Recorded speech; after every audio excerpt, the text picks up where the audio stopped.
Bueno, muy buen día para todos. El día de hoy, junto a mi compañero Blake Yacet Vargas Romero y mi compañera María Fernanda Villegas, vamos a hacer la socialización e interpretación del caso número 3 de hemostasia. Este caso es acerca de hemofilia A adquirida. Primero vamos a analizar el índice de contenidos. Tenemos el caso clínico, un análisis, un resumen del caso clínico, además de unas características y manifestaciones. Por otra parte, vamos a hablar un poco de la fisiopatología del factor 8. ¿Qué diagnósticos tenemos que realizarle en laboratorio? ¿Cuál es el tratamiento idóneo? Los factores pronósticos y finalmente pues las referencias.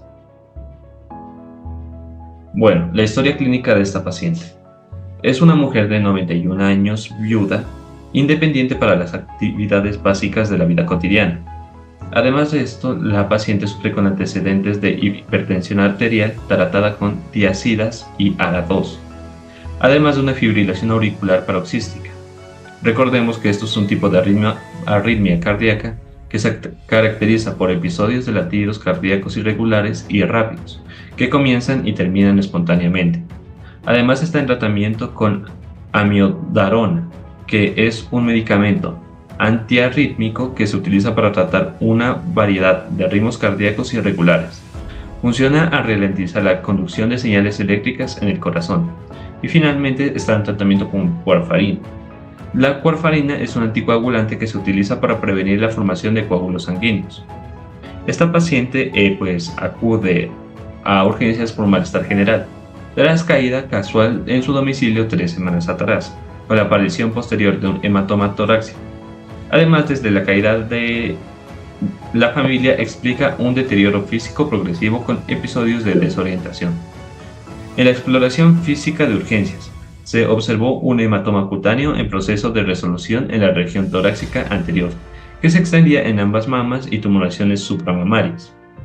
En la derecha mayor que izquierda, duras, bien delimitadas, no dolorosas a la palpación. En la analítica inicial en urgencias destacó una función renal alterada, una función hepática normal, un tiempo de protrombina ligeramente alargado, un tiempo de tromboplastina parcial activada alargado. Además, en el hemograma a destacar una anemia normocítica junto a una cifra de leucocitos normales con una ligera neutrofilia.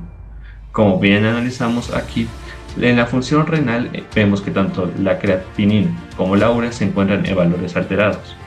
Por otra parte, podemos encontrar que la función hepática se encuentra dentro del parámetro normal y los tiempos de coagulación, como son TP y ATPP, se encuentran ligeramente elevados. Por otra parte, en el hemograma número 1 podemos ver que los hematíes están ligeramente bajos. La hemoglobina se encuentra en un parámetro bajo, el hematocrito también en un parámetro bajo por ende. De igual manera, el BCM, el HCM y el MCHC se encuentran dentro de un parámetro normal, junto con el ancho de distribución eritrocitaria. Los leucocitos se encuentran dentro del rango normal. Los neutrófilos se encuentran un poco elevados y las plaquetas se encuentran dentro del rango normal. Bueno, dada la anemia severa, se le transfusieron 2 concentrados de hematíes y se solicitó una nueva analítica en la que se le pudo comprobar el aumento de la hemoglobina después de la transfusión. Eso se observa en el hemograma número 2. Tenemos que los hematíes subieron a un índice normal, la hemoglobina se mantuvo baja, el hematocrito pasó a estar en un estado bajo aún, el volumen corpuscular medio está normal, la hemoglobina corpuscular media también está normal y los otros parámetros también se encuentran entre los rangos normales.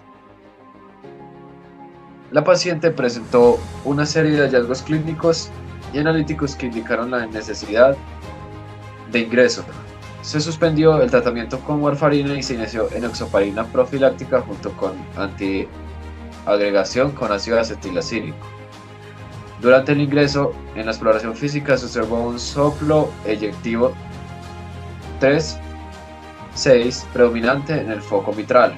así como una marcada palidez mucocutánea con sequedad de mucosas. También se identificó un hematoma en la región torácica anterior que afectaba ambas mamas y se extendía hacia la región dorsal bilateralmente y hacia el abdomen. En los días siguientes surgieron nuevos hematomas en la región lumbar y en la extremidad superior izquierda, además de otro en la extremidad inferior derecha. Estos hematomas no eran dolorosos, con pulsos presentes y conservaban la movilidad. A pesar del soporte transfusional con concentrado de Matías, la paciente experimentó descensos adicionales en los niveles de hemoglobina hasta alcanzar valores de 5.7 gramos sobre decilitro. Ante la persistencia del sangrado, se decidió retirar tanto la enoxaparina como el ácido acetilsacílico. Bueno, la transfusión de Matías produjo un aumento temporal de la hemoglobina, pero la paciente continuó sangrando. Esto sugiere que hay un trastorno de la hemostasia subyacente que no se ha resuelto con la transfusión.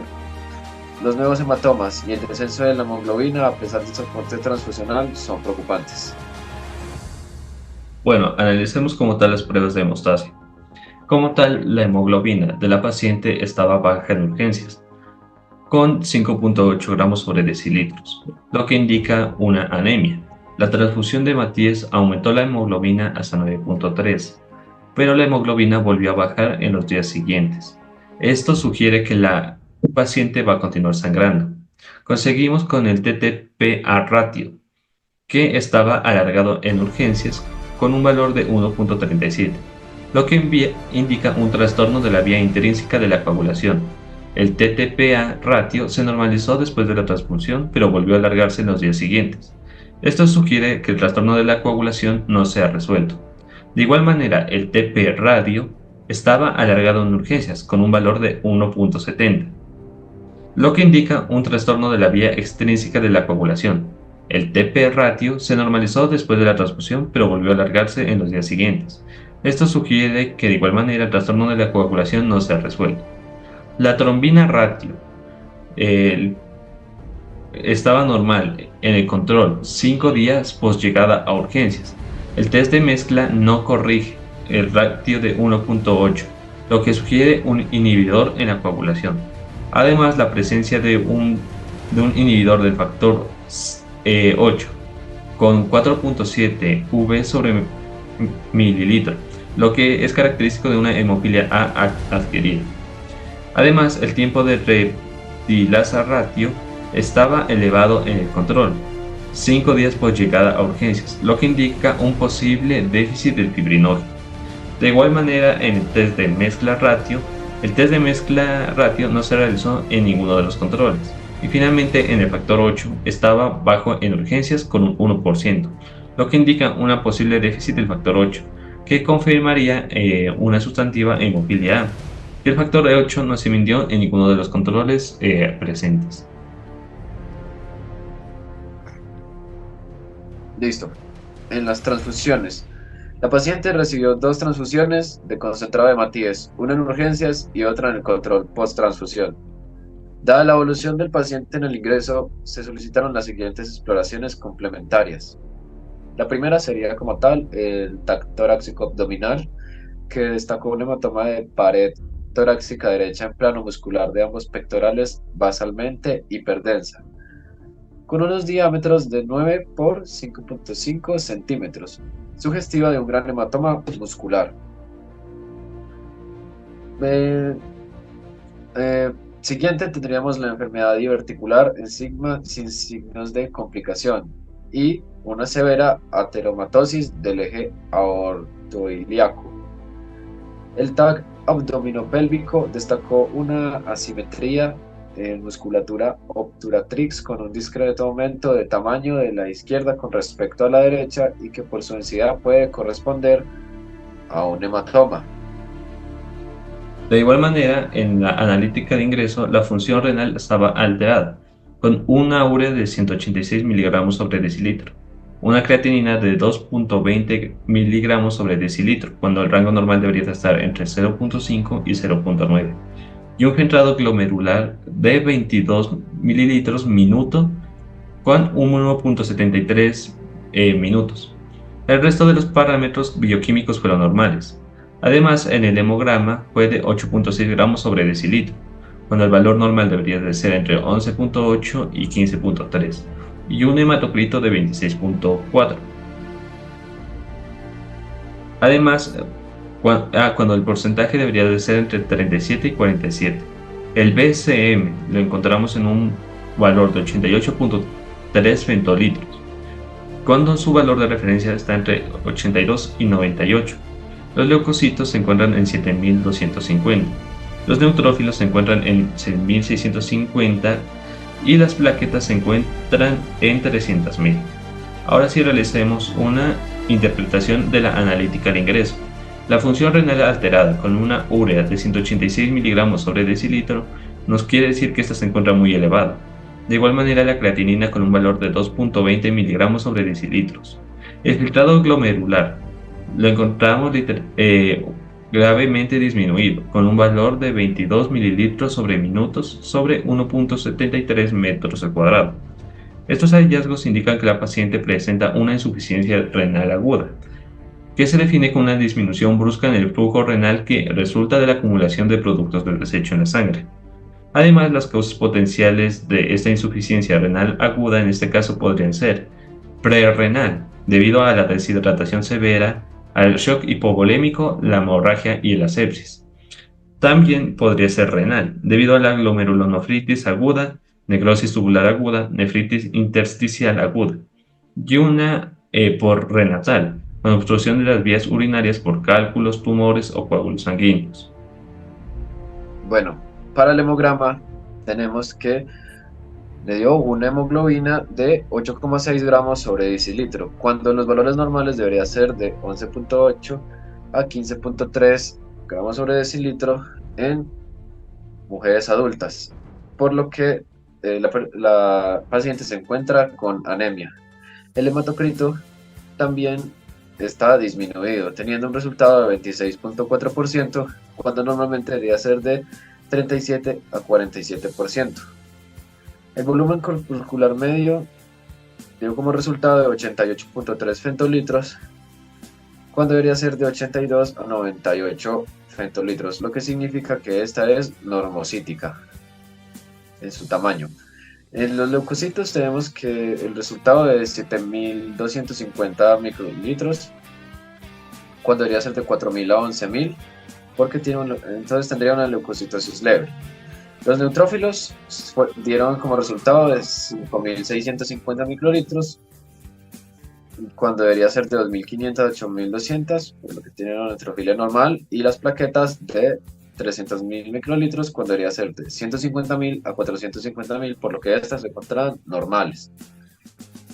Por ende, en el estudio de hemostasia básica realizado tras el ingreso mostró un TP con ratio 1.25, un TTPA con un ratio de 2.14 minutos y un fibrinógeno Claus de 294 miligramos de decilitro, cuando el valor de referencia es 200 a 450.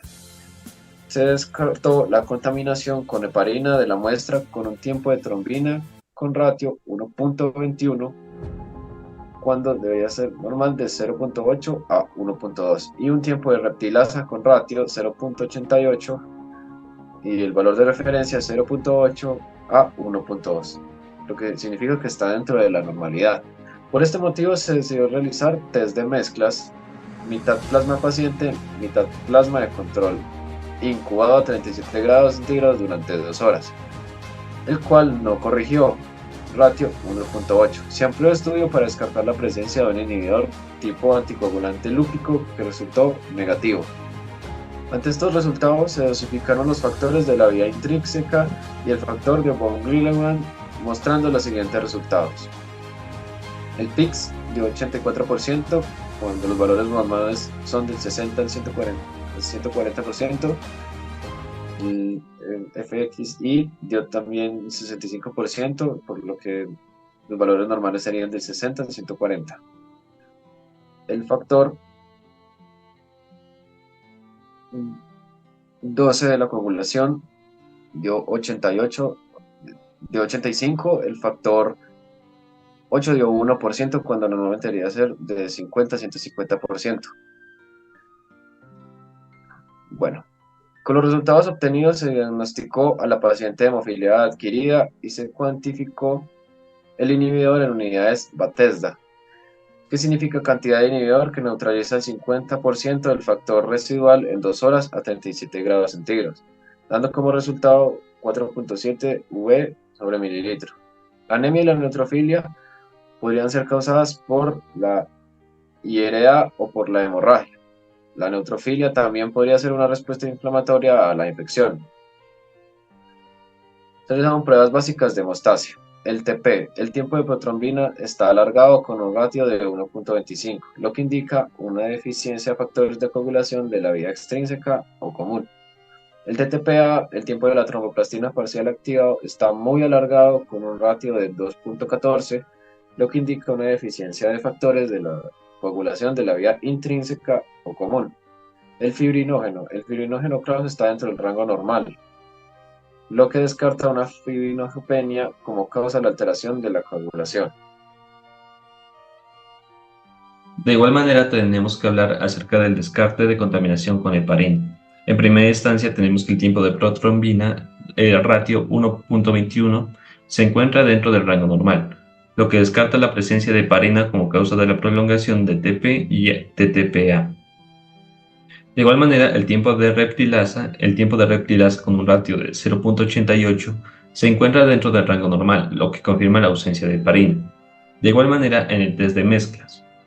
El test de mezclas, que es mitad plasma del paciente, mitad plasma control incubado a 37 grados durante 2 horas, no corrigió el ratio de 1,8.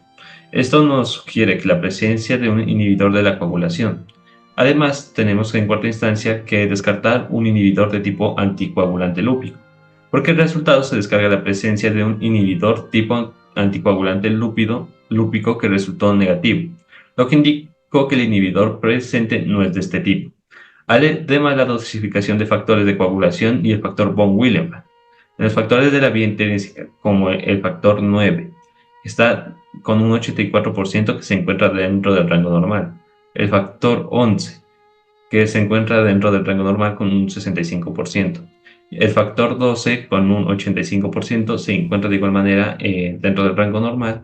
El factor 8, con un 1%. Esto nos indica que está muy por debajo del porcentaje normal. El factor von Willebrand, que se encuentra con unos antígenos de 200% dentro del rango normal. Y el factor 8, que es el cofactor de ristocetin, que está mayor a 200%, que se encuentra dentro del rango normal. Además, la evolución del paciente presentó una insuficiencia renal aguda renal secundaria a hipovolemia y déficit de aporte los días previstos al ingreso, que resolvió tras la realización de las transfusiones y reposición hídrica. Aunque la paciente, antes de acudir a urgencias en el monitoreo de ingreso, se observó un déficit grave adquirido del factor 8, debido a un inhibidor específico que en el contexto de una paciente con diátesis hemorrágicas se alentó como hemofilia A adquirida. Se contactó con la unidad de hemofilia de referencia del área y se decidió que el tratamiento con corticoides a dosis muy elevadas, ante la gravedad del cuadro clínico y ante la necesidad de manejo muy especializado, se decidió trasladar a dicha unidad. Hola a todos, mi nombre es María Fernanda Villegas y a continuación les hablaré sobre el factor 8 de la coagulación. Primero que todo vamos a iniciar con una abrebocas de lo que fue el caso clínico y que en patología presentaba el paciente. Pues es una mujer de 91 años que acudió a urgencias debido a la aparición de hematomas después de una caída y pues se sospechó de hemofilia adquirida, la cual es causada por anticuerpos que afectan el factor 8 de la coagulación, y pues el diagnóstico se confirmó mediante pruebas de laboratorio y el tratamiento consistió en controlar pues los episodios hemorrágicos y eliminar los autoanticuerpos. Para eliminar el inhibidor se consideró opciones como el uso de esteroides, inmunosupresores o terapias específicas, dependiendo de la gravedad del cuadro hemorrágico y el título inhibidor presente en el paciente. Ahora, como generalidades, tenemos que el factor 8 de la coagulación es una proteína sintetizada a nivel hepático y es una proteína que se active la vía extrínseca de la coagulación y desempeña un papel crucial en la cascada de la coagulación al activar el factor 10 para formar trombina.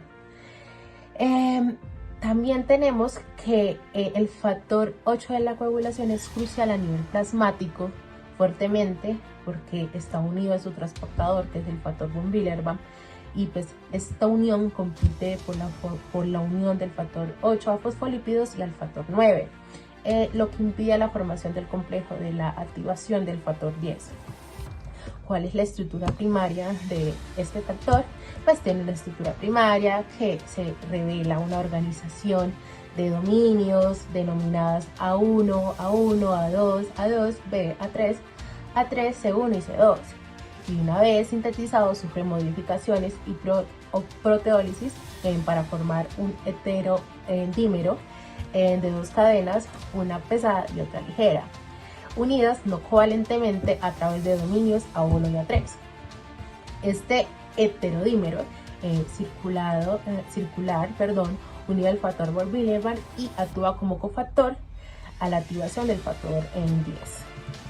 A continuación vamos a hablar de la relación con los anticuerpos con la hemofilia adquirida. Pues suelen ser autoanticuerpos policlonales de tipo IgG que actúan sobre dominios específicos del factor 8, interfiriendo en su función y en la formación del complejo de activación del factor 10. Anticuerpos relacionados como la hemofilia adquirida suelen ser autoanticuerpos policlonales de tipo IgG, siendo en la mayoría de casos IgG1 o IgG4, normalmente a temperatura y de dependientes. Como conclusiones de esta abrebocas de lo que fue el factor 8 de coagulación, tenemos que pues, es una proteína esencial en la cascada de la coagulación, cuya estructura primaria incluye dominios claves para su función. Su interacción con el factor von Willebrand es crucial para la formación del complejo. Como conclusiones, tenemos que el factor 8 es una proteína esencial en la cascada de coagulación, cuya estructura primaria incluye dominios claves en su función, y su interacción con el factor von Willebrand es crucial para la formación del complejo de activación del factor 10 de la coagulación. En la hemofilia adquirida, los autoanticuerpos de tipo IgG actúan sobre dominios específicos del factor 8, interfiriendo en su función y provocando la inactivación no lineal. El diagnóstico de esta condición se basa en las pruebas de laboratorio como la TTPA y la cuantificación de inhibidores. El tratamiento de la hemofilia adquirida incluye terapias para controlar los episodios hemorrágicos y eliminar los autoanticuerpos, con opciones como la desmopresina y concentrados del factor 8 humano y agentes bifaciantes. En casos de inhibidores altos y la detección temprana y el manejo adecuado de esta condición pues son fundamentales para prevenir complicaciones y mejorar el pronóstico del paciente. Muchísimas gracias.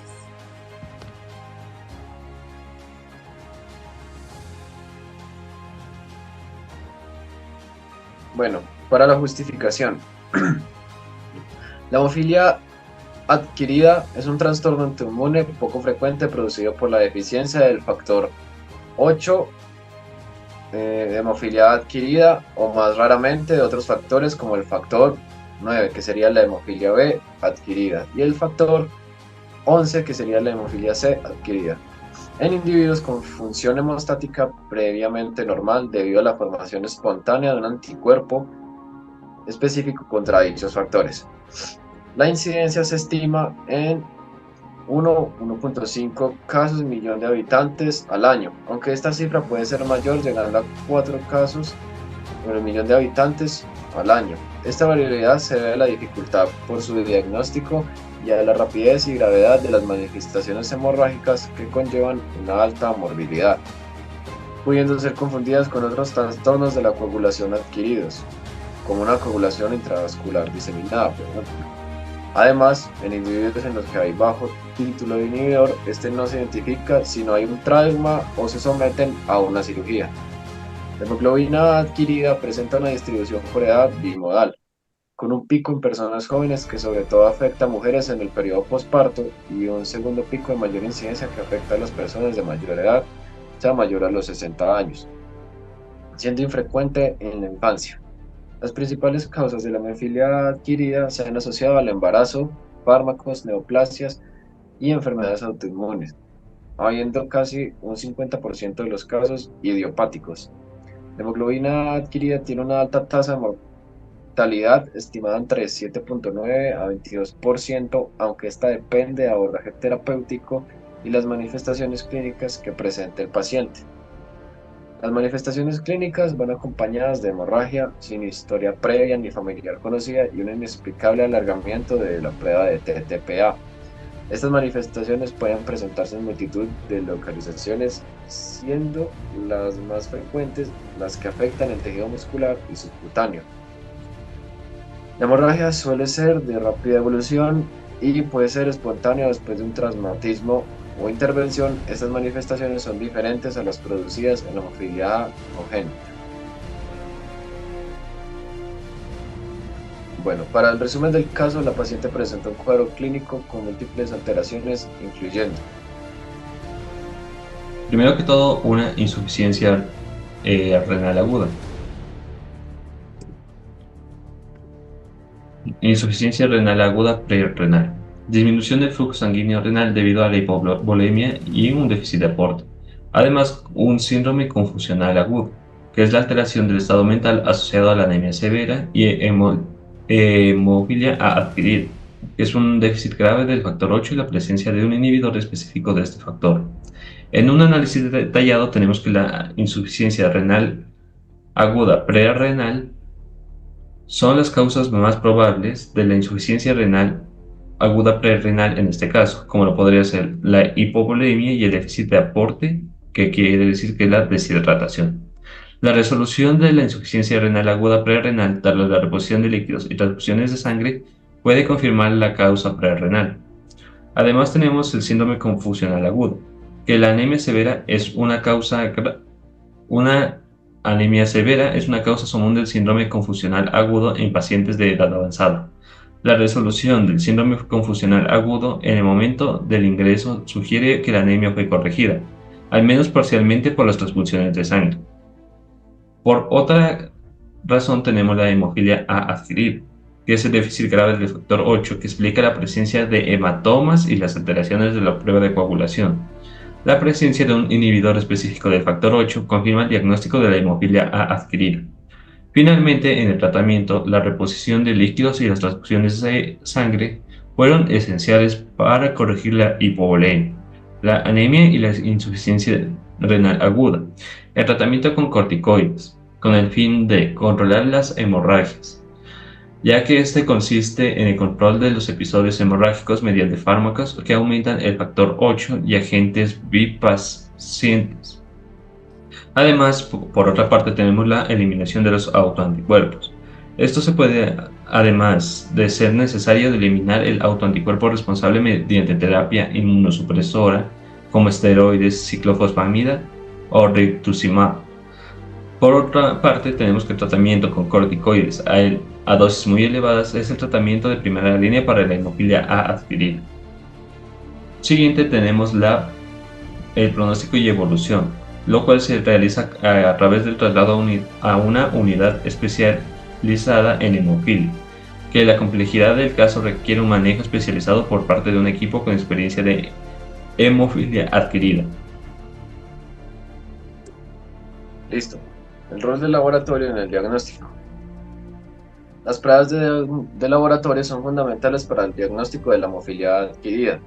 El algoritmo de diagnóstico presentado es una herramienta útil para orientar el estudio de los tiempos de la coagulación, y la comunicación entre el laboratorio y los clínicos es esencial para interpretar los resultados de las pruebas y determinar el diagnóstico correcto.